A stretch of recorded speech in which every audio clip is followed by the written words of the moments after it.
Hi everyone. In today's tutorial, we will show you how to add a booking calendar to your Wix website. This is perfect for letting clients schedule appointments or services directly from your site. Let's get started. On your Wix dashboard, all we need to do is click the plus element to add an element.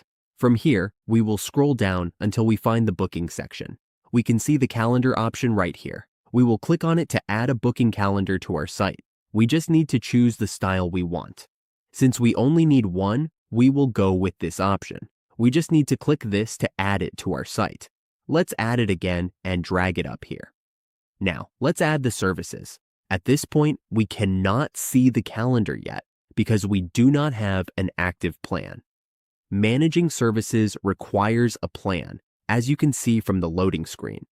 There is an upgrade plan option that allows us to accept online bookings by moving to the standard plan. We cannot use it just yet, but if you already have a plan, you can go ahead. All we need to do is click the plus sign. Then click the calendar and drag it into place here. It will work once you have an active plan. That is how we add a booking calendar to a Wix website. With this simple setup, we can manage bookings easily and give our visitors a smooth scheduling experience.